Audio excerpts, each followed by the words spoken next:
Ladies and gentlemen, welcome back to the channel. My name is Gio, and every day I teach you why the market moves the way that it does so that you can have confidence with your trades. Today, I want to talk about where I think the bottom might be in on Bitcoin. Now, when I left you yesterday, okay, I was talking about USDT dominance and how, you know, if you broke higher, you're expecting higher low, higher high, and how on this channel, we've been openly bullish on USDT dominance and how the target for USDT dominance, sorry to say, is 6.74%. If you don't know why, go watch yesterday's video. Nothing is ever definitive, and I'm not saying that we are going to come down here with 100% certainty, okay? But back in the last, in the summer of 2024, I did get this exact long here, this exact bottom.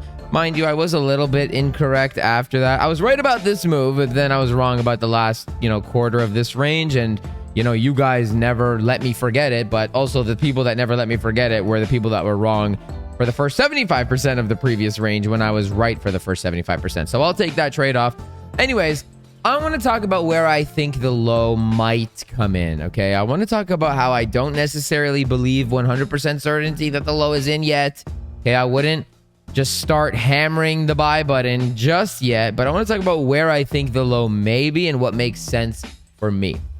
Okay, so let's go ahead and do that. So, I mean, this is Bitcoin on the daily chart, okay? Shouldn't look foreign to anybody. Now, very clearly, as we knew back when I called for the all-time high, and I was swing short, and everybody was giving me shit for that. We had a swing high, we had an SFP of the high, we started closing below the low, and now you're getting that move to the downside, okay?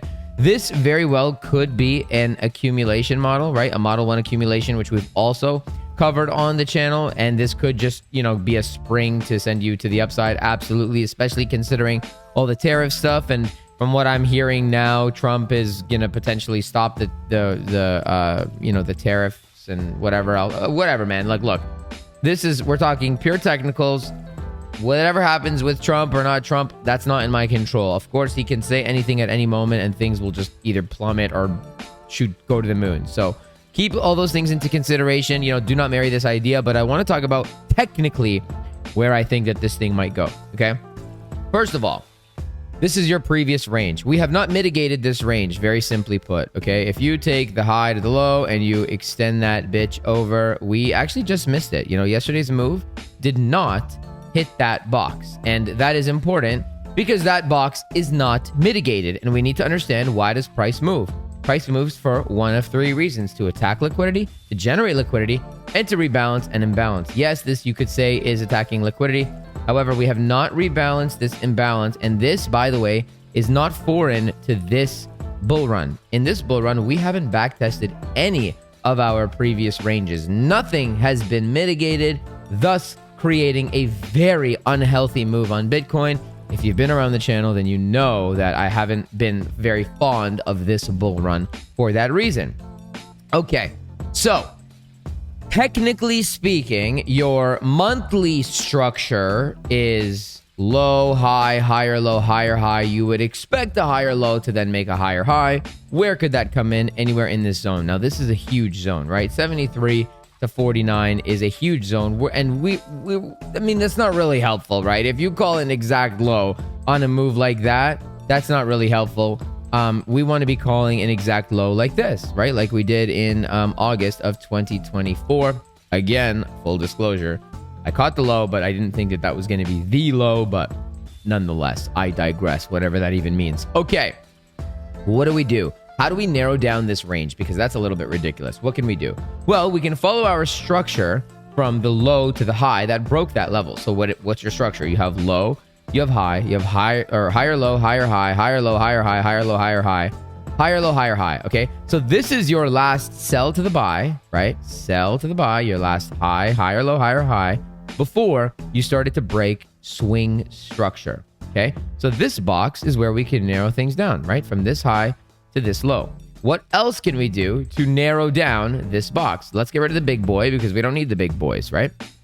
What else can we do? Well, we can do what I've already done, and you can pull your volume across the range, right? So you're going to pull it from the beginning of your range to the end of your range, and you can see very clearly here that your range point of control resides at 67,719. This is a very important number to note because there's in the entire range of last year, right? That whole 8-month range, the majority of your volume resided here at 67.8K. So I would say that that's pretty important. And I would say that it's pretty important, especially considering us getting, especially considering it being in our last sell to buy zone. So that's something that I would want to keep an eye out for. Okay. Now, what else can we do? Let's zoom in to this little block here and let's take a look if we can find any order blocks with imbalance and any key zones or any key levels that we're interested in this level here. So spoiler alert, I already did this, but we're going to try to investigate what's between this low and the previous swing high, right, that we broke to the upside, so that we can narrow down zones that we're interested in. So we have an 18-hour block right over here, but that doesn't exactly line up with our point of control, right? This should actually be red. That does not line up with our point of control. So yes, this is a place where, of course, price can bounce off of. However, we're really looking to add confluence right in this area here. And if we were to come to the 4-hour time frame, you can see very clearly that we have one last unmitigated 4-hour block that resides just on that range point of control. This, my dear friends, is where I suspect, give or take, the low, at least a significant low, not the bear market low. Okay, we got targets way lower for that, but a significant bounced low may, all probabilities, may come in. These are the two zones that I'm looking at primarily. However, I like the lower one better because of the range point of control. That would take us anywhere between 66.7 to 68K. Now, you might think that that's ridiculous, but you would also think it's ridiculous that we're here. I said that we could come here, and people also thought that was ridiculous. So I would encourage you all to trade objectively, be open to all the possibilities, because it's really just a matter of probabilities. Anything is possible, right? So let's talk about these numbers. Right? Why would these numbers work, or what helps the case from like a sentiment standpoint? Well, first of all, 70K is a big psychological number, and many people think that it will never go to 70K again, because there's a stat apparently that's like, and actually, you know what, if you know the answer to this stat, please let me know in the comments down below, because I don't know. But apparently there's a stat where Bitcoin has never seen the price of election day ever again in its history, right? So I believe that's like 70.5 or 71K or whatever.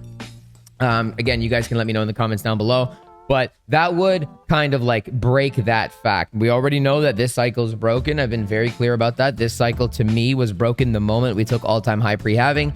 So if there's any cycle to break stats like this or bet against the stats, it would be probably this one. So my suspicion is that, we will touch that, or we can touch the presidential election day price again, because everybody thinks that we can't go there. Okay, and we all know how the word can't works out in trading. You can't say can't ever. Never say never.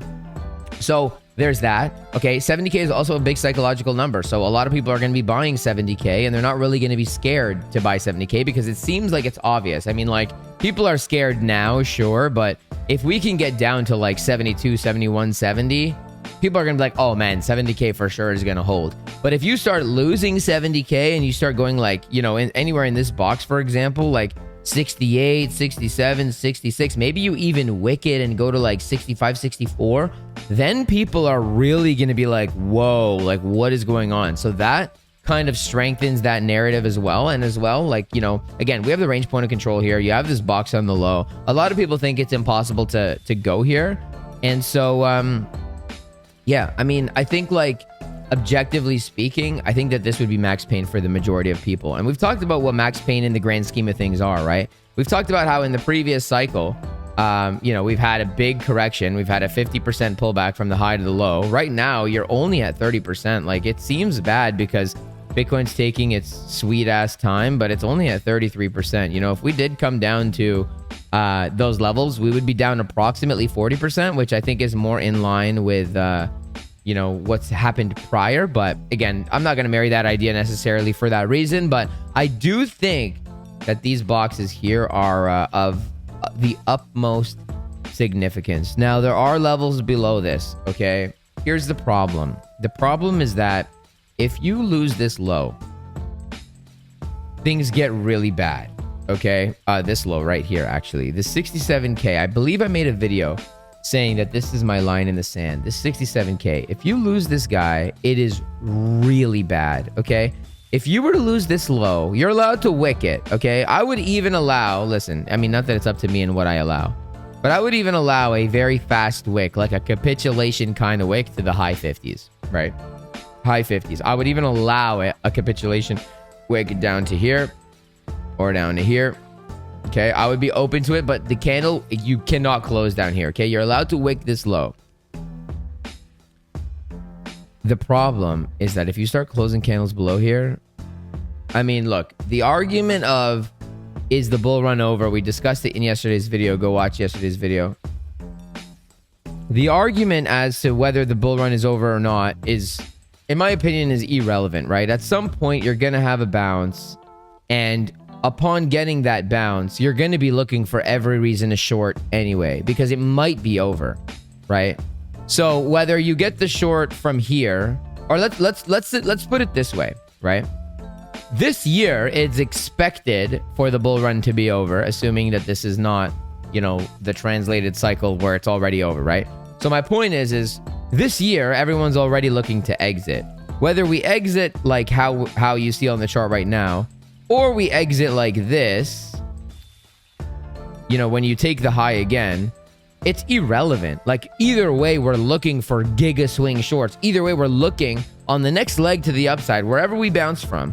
On the next leg to the upside, we are looking to exit, right? Like, if this is going to be the last expansion leg up, we are looking to exit the market after this last leg, right? So whether it happens here or here, it's kind of irrelevant. We're looking for it either way, right?